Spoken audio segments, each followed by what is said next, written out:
Sir जय हिंद। Group captain U K Devnath sir, जय हिंद। बहुत बहुत शुक्रिया समय देने के लिए। Thank you sir. जय हिंद राजेश। थैंक यू सर, आपने समय दिया। दरअसल मैंने और आपने एक बड़ी अहम चर्चा की थी एएमसीए और कान को लेकर, जो कि टर्की का 5th जनरेशन फाइटर जेट है। दर्शकों को वो काफी पसंद आई और सबसे अच्छी बात कि पड़ोसी मुल्क पाकिस्तान ने भी वहां पर भी लोगों ने उसे काफी पसंद किया। लेकिन कई तंज भारत पर और मुझ पर, आप पर कसे हैं और उन्हीं का जवाब आज देने के लिए मैंने आपको बुलाया है। क्योंकि पाकिस्तान को ये लगता है कि जो भारत तेजस नहीं बना पाया, लेकिन हमने JF-17 बना दिया और हम JF-17 को उड़ा रहे हैं और ना जाने क्या कमाल कर दिया। उनको ये नहीं पता कि भारत मंगल ग्रह पे पहुंच पाया अपने दम पर, लेकिन तुम अभी तक वायुमंडल से बाहर नहीं निकल पाए हो। सबसे अहम बात तो उसी को लेकर मैंने आज आपके साथ बातचीत करनी थी कि जो जानकारी मेरे पास है JF-17 की, वो तो यही है कि चाइना के अंदर बनता है, रूस से इंजन उधार लिया जाता है, चीन ही लेता है, वो भी सीधा पाकिस्तान को नहीं मिलता, और उसके बाद सारा सामान उठाकर बड़े से जहाज में पाकिस्तान पहुंचा दिया जाता है। वहां पर इसको असेंबल करके ये मेड इन पाकिस्तान हो जाता है। जिन देशों ने इसको खरीदा, फॉर एग्जाम्पल मैं म्यांमार दे दूं, नाइजीरिया दे दूं, अब वो इसको खरीद के पछता रहे हैं। कई कई स्क्वाड्रन्स हैं जो उड़ते नहीं है, उन्हें ग्राउंड कर दिया गया है। उसी को लेकर बात करनी थी कि आखिरकार के वाकई में ये जो JF-17 बनाया गया है, ये पाकिस्तान ने खुद ही बनाया है या कहीं ऐसा तो नहीं कि माल कहीं और से लाए और ठप्पा कहीं और का लगा दिया? हाँ राजेश, पहली चीज तो मैं पाकिस्तान के लोगों की तारीफ करता हूं कि वो आपका प्रोग्राम देख रहे हैं और उस पर कमेंट दे रहे हैं। हम हमेशा ये मानते हैं कि अगर दुश्मन देश पाकिस्तान के लोग हमारा प्रोग्राम देख रहे हैं तो ये शायद हमारे लिए और आपके प्रोग्राम के लिए इज्जत की बात है। जी सर, थैंक यू। एक और चीज है कि पाकिस्तान हमारा भाई मुल्क है। दुश्मन देश हुआ तो क्या हुआ, भाई देश है। हम एक ही माँ से पैदा हुए, 47 में अलग अलग हो गए थे। अब निहायत किसी कारण से जब मैं बड़ा हुआ तो मैंने नेशनल डिफेंस एकेडमी ज्वाइन कर ली। ओके। एयरफोर्स में फाइटर पायलट बन गया। 1979 में कमीशन मिला तो ना तो 65 की जंग में लड़ने का मौका मिला, ना ही 71 की जंग में लड़ने का मौका मिला। लेकिन हाँ, 65 और 71 के जंग में जो हमारे फाइटर्स लड़े थे, बखूबी लड़े थे, जैसे कि नैट, हंटर, मैंने उनको उड़ाया। Okay sir. जब तक 1999 में कारगिल हुआ राजेश, तब तक मैं थोड़ा सीनियर बन गया। ओके। कॉकपिट में बैठ के दुश्मन से 1 वर्सेस 1 करने के दिन लग गए थे। ओके। कमांड में और स्टाफ में था, तो मेरा काम यही था कि कितनी मिसाइलें पूरब में जाएंगी, कितनी पश्चिम में जाएंगी, और मेरा ये काम था कि भाई कितने गोले जो हैं वो 200 किलो के वहां जाएंगे, कितने गोले 500 किलो के वहां जाएंगे। जी। मतलब मैं कमांड और स्टाफ में आ गया था। ओके लेकिन राजेश, मैं आपको बता देता हूं, मैं मेरे पाकिस्तान के जो दोस्त हैं जिन्होंने कुछ निहायत खूबसूरत कमेंट किए हैं आपके बारे में, प्रोग्राम के बारे में, मेरे बारे में भी कुछ प्यार भरे लफ्ज हैं। देखिए, पाकिस्तान ने JF-17 बना दिया, मैं उनकी दाद करता हूं। पाकिस्तान जो है भारत के मुकाबले 1/5 है, किसी भी लिहाज से आप देख लीजिए। तो अगर उन्होंने अपने यहाँ ये हवाई जहाज की फैक्ट्री खोली है तो मैं उनकी दाद देता हूं। दूसरी बात है, उन्होंने चीन की मदद से शुरुआती दिनों में भी कुछ A5 वगैरह बना लिए थे, अच्छी बात है। अब JF-17 चीन की मदद से बना रहे हैं, मैं उनकी तारीफ करता हूं। लेकिन ये समझना पड़ेगा कि चीन भी JF-17 जो है पूरी तरह से अपने यहाँ नहीं बना पाया है।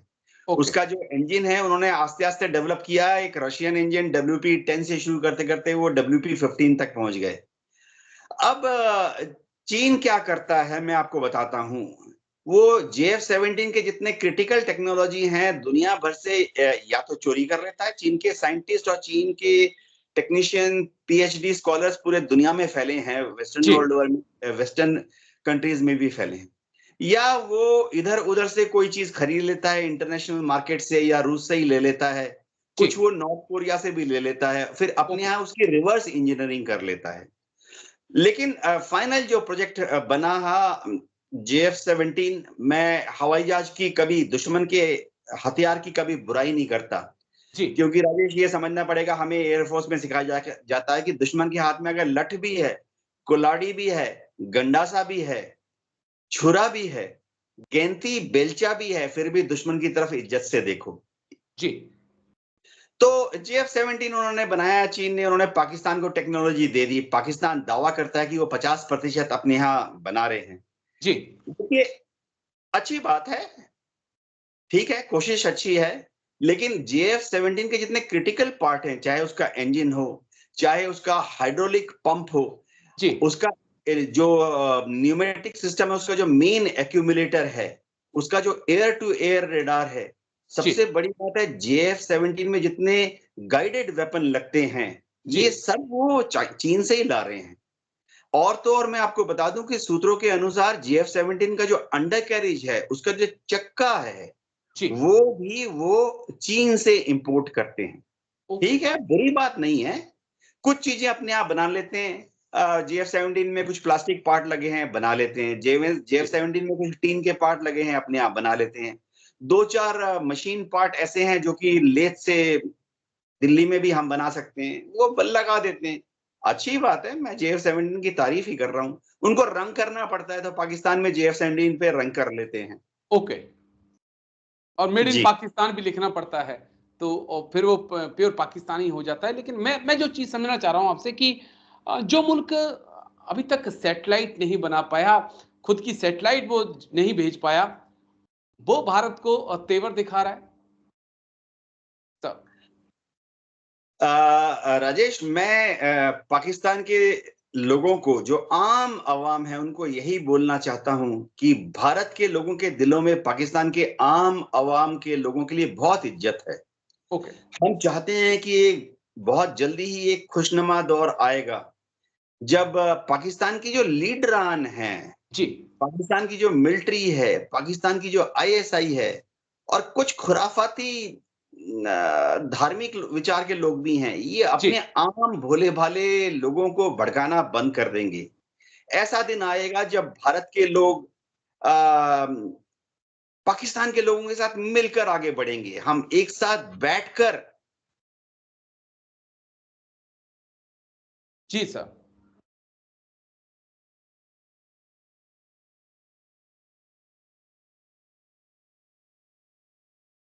देवनाथ सर, एक चीज और समझाइएगा, क्योंकि लगातार तेजस मार्क 1 पर भी सवाल उठ रहे हैं, डिले हो रहा है। कब तक इंडियन एयरफोर्स में तेजस पूरी तरह से शामिल हो सकता है सर? क्योंकि लगातार देरी पर सवाल उठ रहे हैं। कितनी पॉसिबिलिटी है कि अब अमेरिका से इंजन आ जाएंगे, या फ्रांस सैफ्रॉन इंजन जो दे रहा है वहां से आ जाएंगे? क्योंकि पाकिस्तान का JF-17 जो कि स्टैंप पाकिस्तान की लग रही है, इंजन तो वहां पर भी रूस का है। राजेश, अभी हमारी जो टीम है, HAL की टीम और DRDO की भी एक टीम, और भारत सरकार के फाइनेंस मिनिस्ट्री से भी जो फाइनेंस के सलाहकार हैं, वो अमेरिका में ही बैठे हुए हैं। और जो पहला F414 इंजन है, वो भारत में अगले महीने आने वाला है। ओके। और अमेरिका की सरकार ने और GE कंपनी ने ये वादा कर दिया है, लिखित में वादा कर दिया है, और अगर उसके बाद डिले होगा तो उन्होंने ये भी वादा किया है कि अगर अगले महीने इंजन नहीं आया तो वो हमें डिलीवरी में देरी होने की वजह से फाइनेंशियल हर्जाना भी पे करेंगे। ओके। तो अगर 90% चांस है कि नवंबर में इंजन आ जाएंगे, 10% चांस है कि कुछ हो जाएगा और कुछ। तो HAL ने बोला कि जिस दिन इंजन आ जाएगा उसके 3 महीने के अंदर वो पहला तेजस मार्क 1A इंडियन एयरफोर्स को फ्लाइट टेस्टिंग के लिए ऑफर कर देंगे। तो हम आसानी से एक टाइमलाइन दे सकते हैं कि फरवरी के महीने में तेजस मार्क 1A का जो पहला हवाई जहाज है, वो प्रोटोटाइप बोला जा सकता है उसको, वो इंडियन एयरफोर्स को फ्लाइट टेस्टिंग के लिए दे देंगे। ये समझना पड़ेगा कि फरवरी में जो तेजस मार्क 1A हमें मिलेगा, उसमें सिर्फ एयरफ्रेम होगा, इंजन होगा, बेसिक सिस्टम होंगे, वो बस टेक ऑफ करेगा और लैंड करेगा। उसमें से हम किसी भी तरह का वेपन सिस्टम डिलीवर नहीं कर पाएंगे। वो करने में और भी 6 महीने का या 1 साल का समय लग जाएगा। तो हम ये उम्मीद करते हैं कि जैसे हम बोलते हैं इनिशियल ऑपरेशनल क्लियरेंस जी, कि HAL जो है तेजस मार्क 1A पर बेसिक गन फायरिंग के लिए, बेसिक बॉम्ब ड्रॉप करने के लिए और बेसिक हवा से हवा में फायर करने के लिए जो मोड है, उनको एक्टिवेट करके हमें 2022 की जनवरी से देना शुरू कर देगी। ओके।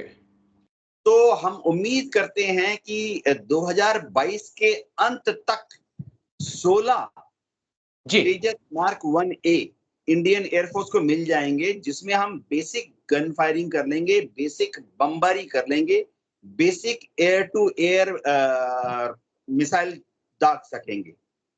जी जी, चलिए शुक्रिया सर, आप आए और इतनी बारीकी से आपने समझाया। लेकिन एक चीज तो साफ है कि पाकिस्तान बेशक JF-17 को ये कह रहा हो कि वो पाकिस्तान में बन रहा है, लेकिन सच्चाई ये है कि हिस्से पुर्जे उसके सारे चीन से आ रहे हैं, असेंबल उसको पाकिस्तान में किया जा रहा है और लेबल लगा दिया जा रहा है मेड इन पाकिस्तान। चलिए शुक्रिया आपका, आप आए और इतनी बारीकी से आपने तमाम बातें रखी।